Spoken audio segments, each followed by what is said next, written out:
वनुसल्ली अला रसूलिहिल करीम अम्मा बाद फ़ाऊज़ु बिल्लाहि मिनश शैतानिर रजीम बिस्मिल्लाहिर रहमानिर रहीम वल अस्रि इन्नल इंसाना लफ़ी खुस्र इल्लल्लज़ीना आमनू व अमिलुस्सॉलिहाति व तवासौ बिल हक़्क़ि व तवासौ बिस्सब्र। ज़माने की कसम, इंसान दर हकीकत बड़े खसारे में है, सवाए उन लोगों के जो ईमान लाए और नेक अमाल करते रहे और एक दूसरे को हक की नसीहत और सब्र की तलकीन करते रहे। रब्बि शरह ली सदरी व यस्सिर ली अमरी वहलुल उक़दतम मिन लिसानी यफ़क़हू कौली। अजीज दोस्तों, जो मैंने आपके सामने सूरह असर तिलावत की है, इसको मदनी सूरत भी कहा जाता है, लेकिन उलमा की जो अक्सरियत है वो इसको मक्की सूरत कहती है। जब आप इस सूरत के कंटेंट के ऊपर, इसकी आयात और इसके मजमून पे गौर करते हैं तो इससे हमें यही अंदाजा होता है कि ये सूरत गालिब इम्कान है कि मदनी सूरत होगी, क्योंकि इसमें अल्लाह ताला नेकी करने और फिर सब्र करने की तलकीन करते हैं। और इसमें अल्लाह ताला जमाने की कसम खाते हुए वो कहते हैं कि नेक काम करो, हक की तलकीन करो और उसके बाद सब्र करो। अब यहाँ अल्लाह ताला जो जमाने से मुराद लेते हैं, जमाना है क्या? कुछ लोग तो ये कहते हैं कि जमाना खुद अल्लाह है, अल्लाह की जात है। लेकिन जब कुछ तफासीर कुरान जब हम पढ़ते हैं तो जमाने से मुराद जो है शबो रोज की गर्दिश है और उसका अदल बदल है और अदल बदल कर आना है। रात आती है तो अंधेरा हो जाता है, दिन तलू होता है तो रोशनी हो जाती है, कभी रातें लंबी हो जाती हैं और कभी दिन लंबे हो जाते हैं, कभी दिन छोटे हो जाते हैं तो रातें लंबी हो जाती हैं। अल्लाह की कुदरत और कारीगरी, सियारों और सितारों का अपने मदार में घूमने का निजाम, गर्मी, सर्दी, खजां, बहार, तमाम मौसमों पर अल्लाह का कंट्रोल, यानी कारोबार कायनात में अल्लाह का हर चीज पर कादिर होना। जिंदगी, मौत, बचपन, जवानी, बुढ़ापा, फिर जिंदगी गुजारते वक्त आने वाली परेशानियां, आजमाइशें, हालात, खुशी, गम, अरूजो जवाल, फिर आपकी एक मुद्दत उम्र, आपकी गुजरती हुई उम्र भी एक जमाना है कि जैसे एक उम्र ढल रही है। और रब ने अपनी तमाम कायनात के जुजियात और जज्बात को एक लफ्ज जमाना के अंदर समो कर उसकी कसम खाई है कि इंसान बड़े खसारे में है। और कौन कौन खसारे में और कौन कौन खसारे में नहीं है।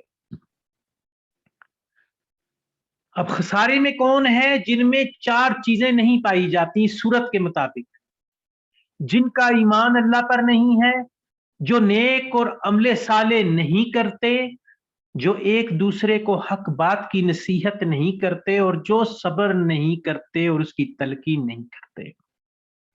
और कौन खसारे में है? कौन खसारे में नहीं है? जो ईमान लाते हैं, जो अमले साले करते हैं, जो एक दूसरे को हक बात की नसीहत करते हैं और जो सब्र की तलकीन करते हैं, ये लोग खसारे में नहीं है। ये चार सिफतें जो हैं जिनमें पाई जाती हैं, वो लोग अल्लाह के नजदीक जो है वो खसारे में नहीं है। अब इसको हम एक ब्रॉड स्पेक्ट्रम में, एक वसी मैदान में लाकर देखते हैं कि एक इंसान वो कैसे खसारे में है। हम इसको एक और अंदाज से देखते हैं कि इंसानों की एक बड़ी अक्सरियत जो है वो खसारे में है। अंग्रेजी मुहावरा है नो दाई सेल्फ, अपने आप को जानिए।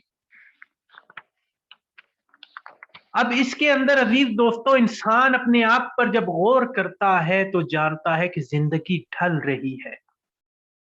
उम्र की जो मुद्दत इंसान को दी गई है, अगर इसको जाया किया जाए और गलत कामों में सर्फ कर डाला जाए तो यही इंसान खसारे में है। और इसको हम एक और अंदाज से भी देख सकते हैं कि जैसे मैंने ये कहा कि इंसानों की एक बड़ी अक्सरियत खसारे में है, यानी कि ज्यादा इंसान खसारे में है। जैसा कि शैतान ने अल्लाह ताला से कुरान में मुकाला करते हुए कहा कि मुझे क़यामत तक की मोहलत दे दो, मैं इनको जहन्नम में ले जाऊंगा सवाए चंद के। सवाए चंद कौन है? जिनके अंदर वो 4 सिफात जो पर बयान की गई हैं, जो पीछे बयान की गई हैं, वो मौजूद होंगी। हजरत उमर फारूक रजी अल्लाह ताला अन्हु के दौर में एक शख्स दुआ कर रहा था, या अल्लाह मुझे चंद लोगों में शामिल कर दे, या अल्लाह मुझे चंद लोगों में शामिल कर दे। हजरत उमर फारूक रजी अल्लाह ताला अन्हु ने उससे पूछा कि तुम किन चंद लोगों की बात करते हो? उसने कहा वो चंद लोग जो जन्नत में दाखिल किए जाएंगे। अब एक और जगह कुरान में आता है कि मैं जहन्नम को इंसानों और जिन्नों से भर के रहूंगा। और ऊपर शैतान के मुकाले पर गौर करें तो कौन लोग हैं जो शैतान का शिकार होंगे और कौन लोग हैं जो दूसरी आयत में अल्लाह ताला ने कहा कि मैं इंसानों और जिन्नों से जहन्नम को भर के रहूंगा। वो लोग कौन होंगे? जो नेक काम नहीं करें, जो इस सूरत के बरक्स कहेंगे और आज भी कहते हैं ओ जी नेकी का जमाना नहीं है, जबकि उसके बरक्स अल्लाह इसी जमाने की कसम खाकर कहता है कि कसम है जमाने की कि इंसान खसारे में है स्वाय ईमान लाने वालों पर। जो अल्लाह पर ईमान लाए, जो अल्लाह की किताब पर ईमान लाए, जो अल्लाह के रसूलों पर ईमान लाए, जो अल्लाह ने ज़ाब्ता-ए हयात और जिंदगी गुजारने के जो तरीके अल्लाह ने बताए हैं, जिन्होंने उस पर अमल किया, नेक काम किए, नेकी की तलकीन की। और एक और इस बात में, इस सूरत में अगर हम एक और चीज का जायजा लें कि नेकी और सब्र के दरमियान एक बड़ा लतीफ सा लिंक है। और वो लिंक क्या है?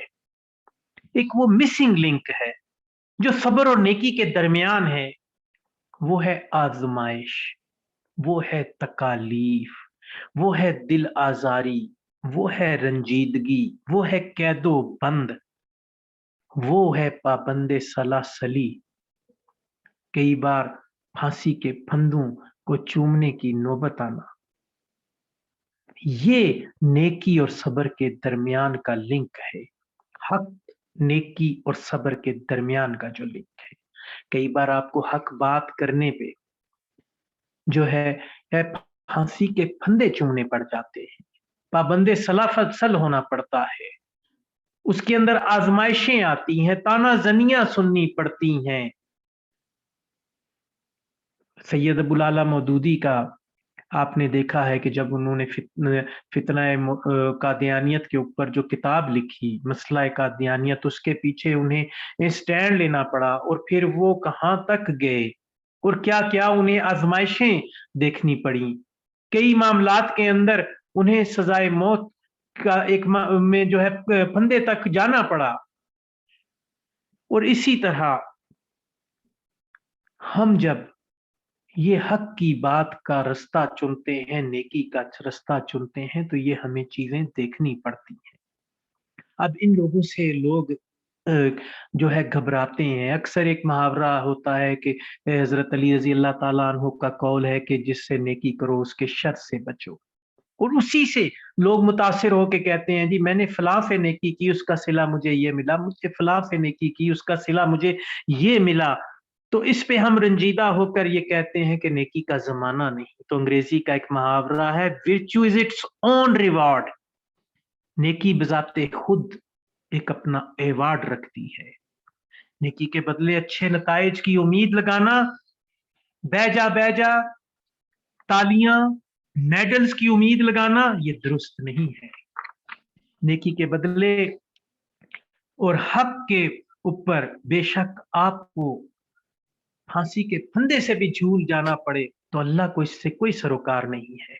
अल्लाह ने दुनिया में कभी नेकी के सिले देने का वादा नहीं किया।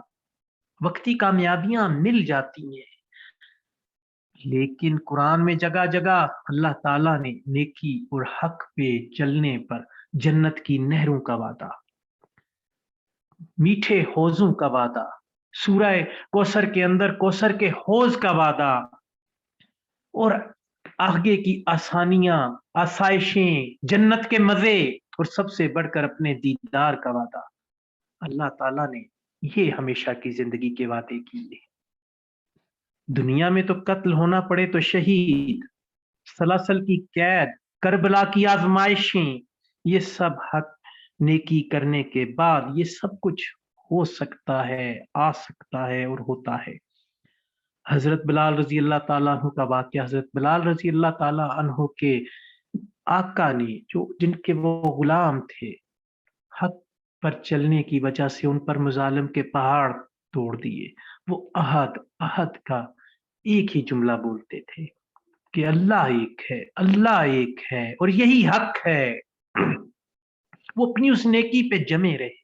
आज के दौर में भी आप अपने पड़ोसी मुल्क के अंदर सोशल मीडिया पे भरमार है उन वीडियोस की, आप देख सकते हैं कि जिसके अंदर जय श्री राम का नारा मुसलमानों को लगाने पर जब मजबूर किया जाता है तो जो हक परस्त हैं, जो मोमिन हैं, वो अपनी बात पे डटे रहते हैं। वो फिर भी अल्लाह अकबर कहते हैं, अपनी जबान कटा लेते हैं, अपनी जान दे देते हैं, लेकिन वो हक बात कहने से नहीं मुड़ते। अजीज दोस्तों, ये बात वाज़ेह है कि नेकी और हक पर चलने पर आपकी छितरोल जरूर होगी, आपके ऊपर आजमाइश जरूर आएगी और आपको लोग ताने देने वाले भी मिलेंगे। वो जी टांगे अड़ाता है, अपने काम से काम नहीं रखता, कीड़े निकालता है, बहुत बेवकूफ आदमी है, बहुत तेज बनता है, तंग दस्त रहता है, मकरूज रहता है, गलत काम में साथ ना देना, ये ताने बर्दाश्त करना, ये सब कुछ सुनना, ये भी सब्र के जुमरे में आता है। और जब आप सब्र करते हैं तो इसमें अल्लाह ताला आपसे कामयाबी का वादा करता है और इसमें आपको सब्र करने के अंदर किन किन मसाइल से गुजरना पड़ सकता है। मसलन आप किसी जगह पे नौकरी कर रहे हैं और आपका मालिक आपको गलत रास्ते पे चलाना चाहता है या वो गलत रास्ते पे चल रहा है, आप उससे इनकार कर देते हैं तो आपको अचानक या तो नौकरी छोड़नी पड़ जाती है या नौकरी से निकाल दिया जाता है। उस बेरोजगारी से, उस परेशानी से, उस आजमाइश से जो है, जाहिर है कि आपकी जब हक बात पे कहने पर एकदम बेरोजगारी आएगी, आपके ऊपर आजमाइश आएगी और मुमकिन है कि उसके बाद शायद आपकी इस बात की वजह से आइंदा भी आपको न नौकरी मिले, आपके आगे परेशानियां आए, तंगदस्ती आए और उस पे भी जब आप सब्र करते हैं और लोगों की तानाजनी बर्दाश्त करते हैं और उस पर सब्र करते हैं तो उस पे अल्लाह ताला उन लोगों में हमें शामिल करता है कि जो खसारे में नहीं है। अल्लाह ताला की बताए हुए डूज और डू नॉट पर अमल करने से आजमाइशें और सब्र का आना एक फितरी अमल है। حدیث ہے کہ صبر نصف ایمان ہے، جیسا کہ ایک حدیث ہے صفائی نصف ایمان ہے، اسی طرح ایک اور حدیث ہے شکر نصف ایمان ہے، اسی طریقے سے صبر کو بھی نصف ایمان کہا گیا ہے، نصف ایمان کہا گیا ہے۔ حضرت ابو ہریرہ رضی اللہ تعالی عنہ کا فرمان ہے، نے حضور صلی اللہ علیہ وآلہ وسلم کے فرمان کو کچھ یوں نقل کیا ہے کہ جب میں کسی مومن بندے کی محبوب چیز، اللہ تعالیٰ کی طرف سے نبی مہربان صلی اللہ علیہ وآلہ وسلم کہہ رہے ہیں کہ جب اللہ تعالیٰ کسی مومن بندے کی محبوب چیز اس دنیا سے اٹھا لیتا ہے تو پھر ثواب کی نیت سے جب وہ مومن صبر کرتا ہے تو اس کے کا بدلہ جنت ہی ہے۔ اب اس کی پسندیدہ چیز کیا ہو سکتی ہے؟ مثلاً وہ حق بات پر چل رہا ہے، اس کی پسندیدہ چیز، ہر انسان کی پسندیدہ چیز آزادی ہے، ہر انسان کی پسندیدہ چیز آسان اور سہل زندگی ہے، ہر جو ہے انسان کی پسندیدہ چیز اس کی زندگی ہے، اس کی اپنے بچوں کے ساتھ مل کر رہنا، اس کی جدائی سے بغیر، بچوں کی جدائی کے بغیر زندگی گزارنا، یہ اس کی پسندیدہ چیز ہے۔ لیکن جب اللہ تعالیٰ اس کی آزادی چھین لیتا ہے حق بات کہنے پہ، جب اللہ تعالیٰ اس کے اور اس کے بچوں کے درمیان دوری پیدا کر دیتا ہے، جب اللہ تعالیٰ اس کی پسندیدہ چیز، اس کی زندگی حق کہنے کے بدلے لے لیتا ہے، تو اس پر جب مومن صبر کرتا ہے تو پھر اس کے بدلے کیا ہے؟ اس کے بدلے اللہ تعالیٰ نے جنت کا وعدہ کیا ہے۔ اللہ تعالیٰ قرآن میں کہتے ہیں اور وہ صبر کر اور صبر کرو، اگر میں کسی کو تکلیف میں مبتلا کروں تو مجھے آخرت میں اس کا حساب کرتے ہوئے شرم آئے گی۔ اللہ تعالیٰ قرآن میں کتنی شاندار بات کر رہا ہے کہ میں نے جس کو امتحان میں ڈالا، آزمائش میں ڈالا اور اس نے صبر کیا، جب وہ قیامت کے دن میرے سامنے آئے گا تو مجھے اس کا حساب لیتے ہوئے حیا آئے گی۔ کتنا اعلیٰ مقام ہوگا، کتنا اعلیٰ درجہ ہوگا۔ اور سورہ بقرہ میں اللہ تعالیٰ کہتے ہیں صبر اور نماز سے مدد لیا کرو جب تم پہ کوئی آزمائش آئے، جب تمہارے اوپر کسی قسم کی کوئی تنگی آئے تو پھر صبر کرو اور اس میں نماز پڑھو اور اس سے مدد لو تاکہ تمہیں سکون ہو۔ اب کیا ہمیں آزمائشوں کے ڈر سے نیکی کرنا چھوڑ دینا چاہیے؟ تانا زنی کے ڈر سے حق بات کہنا چھوڑ دینا چاہیے؟ اچھے نیک لوگ جو ہیں حق پرست، ان کو مصیبت میں دیکھ کر کہتے ہیں وہ جی لیڈر بنتا ہے، کیا اس چیز سے ہمیں ڈر جانا چاہیے؟ ہم سب کو اللہ تعالیٰ جو ہے اور حق پر تکالیف کا آنا قدرتی بات ہے، ہم سب کو اللہ تعالیٰ نیکی کرنے، حق بات کہنے سے تو نہ تو ڈرنا چاہیے، اور اللہ ہمیں ہمت دے، اور جنت کا راستہ ہی نیکی ہے۔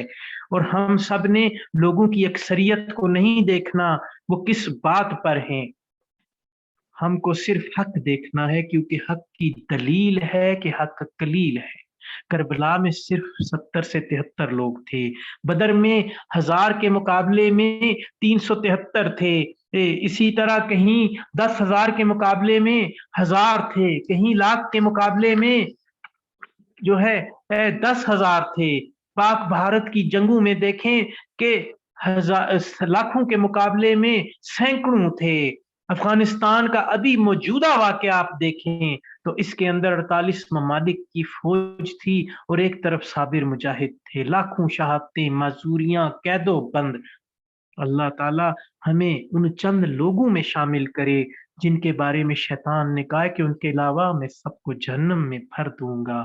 ہمیں ان لوگوں میں شامل کرے اللہ جو خسارے میں نہ ہو، اور اللہ ہمیں نیکی کرنے اور اس پر تلقین کرنے کی توفیق عطا فرمائے، اور جو کہا گیا سنا گیا اس پر عمل کرنے کی توفیق عطا فرمائے۔ وہ ٹوٹنے نہیں دے گا صبر کا سلسلہ، وہ ٹوٹنے نہیں دے گا صبر کا سلسلہ، وہ کن فرمائے گا اور معجزہ ہو جائے گا، وما علینا الا البلاغ۔ جی جزاک اللہ خیر جی کامران بھائی، اللہ تعالیٰ آپ کو اجر عطا فرمائے۔ مولانا خالد حسن صاحب خالد بھائی جو اپنا کامران بھائی ہیں، یہ پہلا پروگرام نہیں ہے ان کا، یہ ہمارے زون 1 سے ہیں، یہ کل پروگرام نہیں دے پائے تھے تو آج ان کو جو ہے وہ دعوت دی گئی تھی، تو آپ ان پہ جو ہے وہ تبصرہ جو ہے نا وہ اوپنلی کر سکتے ہیں، کیونکہ یہ ان کا چھٹا پروگرام ہے، 5واں یہ چھٹا پروگرام ہے۔ جی مولانا خالد صاحب۔ جی ڈاکٹر صاحب دوبارہ آپ فرمائیے گا کہ کامران بھائی کا یہ پہلا پروگرام نہیں تھا؟ نہیں کامران بھائی یہ زون 1 سے ہیں، یہ ان کا 5واں پروگرام ہے، یہ ان کا 5واں پروگرام ہے، یہ دوسرے زون سے ہیں، اور یہ پروگرام نہیں دے سکتے تو پھر آج یہ یہاں پروگرام دے رہے ہیں، آپ ان کو جو ہے نا پوری پراپرلی ایڈوائز کر سکتے ہیں ان کو، الحمدللہ۔ جی جی جی جی ڈاکٹر صاحب میرا خیال ہے چھٹا پروگرام تھا، چھٹا پروگرام تھا جی جی یہ شکریہ جان، شکریہ۔ بسم اللہ الرحمن الرحیم۔ کامران بھائی میری آواز آ رہی ہے آپ کو؟ جی آ رہی۔ اچھا، سب سے پہلے تو خوش آمدید، آپ ہمارے پروگرام میں آئے ہیں، اور دوسری بات یہ ہے کہ کچھ چیزیں ایسی ہیں، ہمارے جو تبصرہ ہوتا ہے، ڈاکٹر صاحب بھی ہوتے ہیں، میں بھی، اور طارق نہری صاحب بھی آج موجود نہیں ہے، لیکن ہم دونوں چیزوں کی طرف ضرور توجہ دلانے کی کوشش کرتے ہیں۔ جو آپ نے اچھا کیا اس کو بھی ہم کہتے ہیں تاکہ اس کے اندر اور بہتری لائی جائے۔ کچھ چیزیں ہوتی ہیں جو توجہ دلانے کی ہوتی ہیں، تو جو سب سے جو اچھی چیزیں ہیں وہ پہلے میں آپ کو 3-4 گنوا دیتا ہوں کہ جو آپ کی اچھی تھی ماشاءاللہ، اور آپ اس کے اندر اور اضافہ کریں۔ ایک سب سے پہلی بات تو یہ ہے کہ آپ نے ماشاءاللہ مواد جو ہے نا بہت اچھا رکھا تھا ماشاءاللہ، یعنی جو صورت کے مطابق ہے، اگرچہ کہ بہت ساری اور بھی ضرورت ہے لیکن بہرحال بہترین تھا۔ ایک درس قرآن جو آپ نے تیار کیا، مواد اچھا تھا۔ دوسری بات جو تھی کہ اللہ آپ کو توفیق دے، آپ بہت اچھے ماشاءاللہ مدرس بنیں گے، آپ کی آواز بہت صاف ہے۔ ہمارے ہاں بہت سارے لوگ ہوتے ہیں، بہت علمی ہوتے ہیں، بہت بہترین ہوتے ہیں، لیکن ان کی آواز بعض دفعہ صاف نہیں ہوتی ہے، مجہول آواز ہوتی ہے، جس کی وجہ سے وہ بہترین انداز میں بات اپنے پہنچاتے تو ہیں لیکن کلیئر نہیں ہوتے۔ تو آپ کی آواز صاف ہے ماشاءاللہ، اللہ تعالیٰ اس کے اندر اور بہتری جو ہے نا وہ لائے، اور اچھی آواز کرے آپ کی۔ دوسری بات، تیسری بات جو ہے وہ اچھی ہے کہ آپ کا گفتگو کا انداز بھی اچھا ہے ماشاءاللہ، یعنی مطلب یہ ہے کہ سمجھانے کا انداز جو ہے وہ بھی بہت اچھا ہے اور بہترین ہے۔ اور چوتھی جو بات یہ ہے کہ آپ نے جو حالات حاضرہ کی مثالیں پیش کی ہیں یہ بھی بہت اچھی ہیں ماشاءاللہ، ایسا ہی ہونا چاہیے۔ قرآن و حدیث کا مقصد ہی یہی ہے کہ حالات حاضرہ کو جو ہے وہ قرآن و حدیث کی روشنی کے اندر ان کی اصلاح کی جائے۔ یہ 3-4 چیزیں تو ایسی تھی جو ماشاءاللہ اوورآل آپ کے درس کے اندر بہترین تھی، اور اس کے اندر ہے اور بھی آپ کوشش کریں تو اچھا ہوگا۔ کچھ چیزیں ایسی ہیں جو میں توجہ دلاؤں گا آپ کو، اور انشاءاللہ آپ یقیناً اس کو محسوس کریں گے۔ اس میں یہ ہے، ایک دو کامران بھائی، جب بھی درس قرآن ہوتا ہے تو اس میں کوئی نہیں ہے بسم اللہ سے شروع کریں، اعوذ باللہ سے شروع کریں، یا نحمدہ و نصلی علیہ سے شروع کریں، لیکن درس قرآن کو میری طرف سے گزارش ہے، یہ جو بسم اللہ ہو گیا یا اعوذ باللہ ہو گیا یا نحمدہ، یہ تینوں جائز ہیں، کوئی ناجائز صورتحال نہیں ہے، لیکن اس سے بھی زیادہ خوبصورتی ہے کہ آپ ہیں جو مسنون، جو جس میں حدیث میں بھی آیا ہے نا کہ کل امر ذی بال لم یدع بحمد اللہ، تو الحمدللہ رب العالمین والعاقبۃ للمتقین، یا الحمدللہ رب العالمین والصلاۃ والسلام علی، اس سے ساتھ شروع کریں تو بڑی خوبصورتی ہوگی، آپ کے درس کے اندر اور حسن آئے گا۔ ایک بات۔ دوسری بات یہ ہے کامران بھائی کہ ہمارے ہاں جو درس قرآن دیا جاتا ہے اس کے 2-3 سٹائل ہیں بیٹھنے کے، یا تو آپ زمین کے اوپر بیٹھ کے درس قرآن دیں گے، یا آپ کھڑے ہو کے سٹیج کے اوپر درس قرآن دیں گے۔ اللہ سے دعا ہے کہ اللہ آپ کو بھی کل ممبر کے اوپر بٹھائے، یا آپ ممبر کے اوپر بیٹھ کے درس قرآن دیں گے، یا بعض دفعہ ایسا بہت کم دیکھنے میں آتا ہے کہ کہیں کرسی پہ بیٹھ کے بھی آپ کو درس قرآن دینا پڑے۔ تو بیٹھنے کا جو انداز ہوتا ہے نا یہ بہت اثر کرتا ہے کسی بھی درس قرآن یا کسی بھی اس کے لیے۔ تو آپ بھی جب یہ جو آپ کے جو دوران تربیت جو آپ کے درس قرآن ہے، اس میں بھی آپ ایک کرسی رکھ لیں، یا بیٹھنے کی جو جگہ ہے وہ ایسی مقرر کر لیں جہاں آپ بالکل سیدھے ہو کے بیٹھیں گے۔ آپ تھوڑا سا، مجھے اس طرح لگ رہا تھا کہ شاید تھوڑا سا آگے جھکے ہوئے، اور یہ شاید آپ کا میرے خیال میں موبائل کی وجہ سے تھا یا کوئی نہیں، تو یہ نا تھوڑا سا پیچھے ہو کے بیٹھیں گے تو آپ کی پرسنالٹی جو ہے نا وہ مؤثر ہوگی اور باثر ہوگی ماشاءاللہ۔ اسی طرح تیسری چیز جو میں محسوس کر رہا ہوں وہ یہ تھا، ماشاءاللہ عربی عبارت آپ کی اچھی ہے، آواز چونکہ صاف ہے تو عربی عبارت بھی اچھی ہے، لیکن اس کے باوجود بھی ہمارے ہاں چونکہ بعض لوگ حافظ قرآن نہیں ہوتے، ان نے تجوید وغیرہ باقاعدہ سے نہیں کی ہوتی ہے، تو کمی رہ جاتی ہے۔ اچھے بچے بڑے بڑے لوگوں کے اندر یہ رہ جاتی ہے، کوئی ایسا مسئلہ نہیں ہے، ہمارے حافظ قرآن لوگ بعض دفعہ قرآن کو، تو جب بھی آپ ہیں مطلب پورا قرآن ہی بیسی ٹھیک ہونا چاہیے، لیکن جب بھی کوشش کریں کہ جن آیات کا انتخاب آپ درس قرآن کے لیے کریں اس کو بار بار پڑھ لیں، آپ نیٹ کے اوپر کسی بڑے قاری سے سن لیں 3-4 دفعہ، یہ قاری صداق صاحب کی عبارت ہوتی ہے، बहुत सारे अरबी कुरान की, उसको 2-3 दफा आप सुनेंगे, 4 दफा तो आपको बड़ा बेहतरीन अंदाज में आपको वो पक्का हो जाएगा, फिर आपको उसके इबारत के अंदर तस्वीर भी हो जाएगी, तो कोई मसला नहीं होता कि ये कोई नहीं है, और इसके ऊपर भी थोड़ी सी आप तवज्जो देंगे तो अच्छा हो जाएगा, बाकी बेहतर थी, कोई ऐसा मसला नहीं है। बाकी कमरान भाई एक और चौथी बात जो है वो ये है कि नोट्स जितना भी मुमकिन हो कि कम देखें। आप वही चीज नोट्स के अंदर देखें जो आपको समझते हैं कि ये बहुत जरूरी है देखना, और मैं किसी का हवाला बयान कर रहा हूँ तो वो जरूरी है। बशर्त दीगर कोशिशें करें कि आपका जो दर्स कुरान है आपको इतना अच्छा अजबर हो ना जी, कि आप बिल्कुल पूरे मजमे को अपनी तरफ तवज्जो दिला कर जो है ना आप बात करेंगे तो उसका बहुत असर होगा और आप बेहतरीन अंदाज में कर पाएंगे। बार बार आप नोट्स की तरफ देखते रहेंगे तो आपकी गुफ्तगू के अंदर वो असर है थोड़ा सा कम हो जाएगा, इसके ऊपर भी थोड़ा सा है। बाकी कमरान भाई मैंने जैसे शुरू में अर्ज की कि आपका मवाद बहुत अच्छा था, लेकिन क्या ही खूबसूरत बात होती कि तफहीमुल कुरान के अलावा भी आप 2-3 और तफसीरों का मुताला भी रखें लाजमी। क्या आप देखें ना, ये मुफ्ती शफी साहब की है उसको भी देखें, एक बयानुल कुरान है, फिर जलालुल कुरान तफसीर है, इसी तरह और बहुत सारी तफसीरें हैं, तफसीरुल बयान है, ये काफी तफसीरें हैं। आप मेरे पर्सनल नंबर के ऊपर करेंगे तो मैं इंशाल्लाह बहुत सारी तफसीरों का बताऊंगा भी आपको। उसमें खूबसूरती बड़ी होती है कि आपको बहुत खूबसूरत हो जाएगी। और भी इसके साथ साथ है, जब भी कमरान भाई आप हदीस बयान करें तो हदीस में छोटी सी हदीस हो या बड़ी हदीस हो, हुजूर सल्लल्लाहु अलैहि वसल्लम का नाम जरूर लें, ये अपनी जुबान के ऊपर चढ़ा दें। आप जो है कि इस तरह कि जब भी आप करें, जैसे आपने 2-3 हदीसें बयान की है माशाल्लाह, जैसे सफाई निसफ ईमान है या सब्र के हवाले से आपने बयान किया, तो आपने फरमाया कि हदीस में आया है तो साथ है, अगर हुजूर अलैहि सल्लम का नाम और पूरा नाम दे दिया जाए कि हमारे प्यारे नबी सल्लल्लाहु अलैहि वसल्लम ने इस तरह फरमाया, ये भी बड़ा असर करता है। लेकिन हालांकि नजायज कोई नहीं है, वो आप वाला भी ठीक है, लेकिन ये इससे थोड़ा खूबसूरती होगी। आखिरी बात वो ये है कि ये जो आपने एक बात की थी, ये चूंकि इल्मी बात थी और ये ऐसी बात थी कि बाज दफा ये बंदे की वो पूरी आगे फिर दर्स कुरान के अंदर माहौल इसका ख्याल ना रखा जाए तो ये बात दफा नुकसानदेह साबित होती है। और वो ये है, जब भी आप कोई मतन पेश करें, स्पेशली हदीस का या कुरान का, ये देख लें कि ये कुरान है या हदीस है। जैसे मिसाल के तौर पे अभी मैं आपसे पूछूंगा, ये मेरी मालूमात में इजाफा ही होगा, आपने एक बात फरमाई थी कि अल्लाह ताला जो साबिर शख्स होता है उससे वो कहते हैं कि हिसाब लेते हुए मैं शर्माता हूँ। मेरी आवाज आ रही है इमरान भाई? जी जी जी जी। हाँ। तो उसमें ये आपने आयत की तरफ के जी अल्लाह ताला कुरान में ये फरमाते हैं, तो क्या ये कोई आयत है? अच्छा, वैसे ना मैंने किसी से इसको डिस्कस किया था, तो ये वैसे मैंने ये पहले भी सुनी हुई है। हदीस है, तो हदीस है ना, हदीस है ये इमरान भाई, हदीस है हम्म, कि सब्र करने वालों को बगैर हिसाब किताब या बहुत सारी जगहों के उन पर सब्र करने वालों की फजाइल है।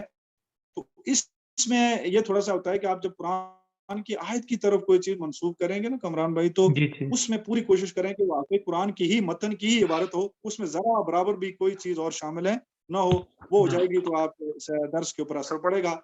अल्लाह से दुआ है कि अल्लाह आपको बहुत अच्छा मुदर्रिस बनाए और आप लोगों की आमीन। इस्लाह का और तबलीग दीन का जरिया बनाए। बहुत शुक्रिया, जज़ाकुमुल्लाह। जी जी, ये बहुत बहुत जज़ाकल्लाह खैर शुक्रिया। मौलाना खालिद भाई, अल्लाह अल्लाह ताला आपको बेहतरीन अजर अता फरमाए। और मैं समझता हूँ कि ये कमरान भाई की खुशकिस्मती है कि आज इस ग्रुप में आ गए हैं और माशाल्लाह आपसे जो इंटरेक्ट होने का इनको मौका मिला है। और कई ऐसी बातें जो पर्सनली जो है ना, वो जो अफराद तस्दीक कर रहे होते हैं उनकी अपनी एक पर्सनल होती है, लेकिन माशाल्लाह इसमें आज खासा मवाद था जो कि आपने कन्वे किया। कमरान भाई माशाल्लाह आपने बड़ी मेहनत की हुई थी, अल्लाह ताला आपको बेहतरीन अजर अता फरमाए। अच्छा, एक लफ्ज़ आपने चित्रोल आमीन। यूज़ किया था। जी जी। चित्रोल जो है ना, ये अदबी लफ्ज नहीं है, तो उसमें जो है ना गैर पार्लिमानी लफ्ज। गैर पार्लिमानी लफ्ज है। आप इसको ऐसे कर ले, गैर पार्लिमानी लफ्ज। तो गैर पार्लिमानी लफ्ज जो है अच्छा। ना, वो आपके स्टैंडर्ड को लो कर देते हैं, अपने दर्स के स्टैंडर्ड को। आपने एक ना जी जी स्टैंडर्ड मेंटेन करना होता है, उसमें अल्फाज भी होते हैं, लहजा भी होता है, आपकी अदायगी भी होती है, वो अल्फाज बहुत जी इंपॉर्टेंट जी। होते हैं। तो आप कोशिश करें कि सही। जो ऐसा कहीं पे मिजाह पैदा करने के लिए तरीके के साथ उसको आप पेश कर दें तो वो अलग बात है, लेकिन आमतौर पर इसको अवॉइड करें। अच्छा, मुझे ये बता दें, सही। आपके हवालाजात क्या थे, आपने कहाँ से तैयारी की है? सर, ये मैंने एक तफहीमुल कुरान से की थी, और जो है तफसीर मैंने एक आध और कंसल्ट की थी इंटरनेट से ही। मैं वो देख रहा हूँ, मुझे वो पेज नहीं मिल रहा यहाँ पे। तो तफहीमुल कुरान से भी मैंने, बल्कि उससे ज़्यादा हवाला जात लिए हैं, तफहीमुल कुरान से मैंने थोड़े लिए। और उसका मुझे नहीं पता, मैंने इंटरनेट से वो ली थी, मैंने मुझे जहन में नहीं आ रहा। کیونکہ کافی دن ہو گئے، کیونکہ بیچ میں گیپ آ گیا تھا، تو اس کی میں نے وہ کافی کی تھی، تو وہ میرے ذہن، وہ پیج بھی میرے سے بھی نہیں، میں دیکھتا رہا ہوں تو مجھے نہیں ملا، تو انٹرنیٹ سے میں نے نا گوگل سے تفاسیر لی تھی، کامران اور بھائی تفہیم القرآن میں بھی. نے ایک حوالہ بھیجا تھا آپ کو easyquranhadith.com کا، اس کو جی جی ایکسپلین کیا، کہا تھا کہ آپ اس کو ڈاؤن لوڈ کر لیں، اس میں آپ کو بے شمار احادیث مولانا جو بھی خالد بھائی نے جو بتائی ہیں تفاسیر، وہ ساری موجود ہیں وہاں پہ، اور ایک آیت کے ساتھ جی جو جی ہر ایک تفسیر کو آپ ٹچ کر سکتے ہیں، تو درس کی تیاری کے لیے بہت اچھا مواد ہے، حدیث بھی ہے، سرچ بھی کر صحیح سکتے ہیں، تو میں ریکمینڈ کروں گا اسٹرانگلی کہ اس کو آپ جو ہے نا ضرور اپنے اس میں لیں. صحیح. مجھے آپ نے شاید پہلے بھی کی تھی، اگر دوبارہ کر دیں، میرا فون ریسیٹ ہوا ہے جی تو چیزیں ڈیلیٹ ہو گئی ہیں. میں بھیج دوں گا، آپ مجھ سے دوبارہ رابطہ کر لے کر، میں نہ بھیجا تو جزاک اللہ خیر، ٹھیک اللہ ٹھیک تعالیٰ آپ کو بہترین اجر عطا فرمائے اور آسانی پیدا کرے، جی اور بہت بہت شکریہ آپ کا. جی اب جی. عبدالعزیز عبدالرحمان بھائی، عزیز الرحمان بھائی.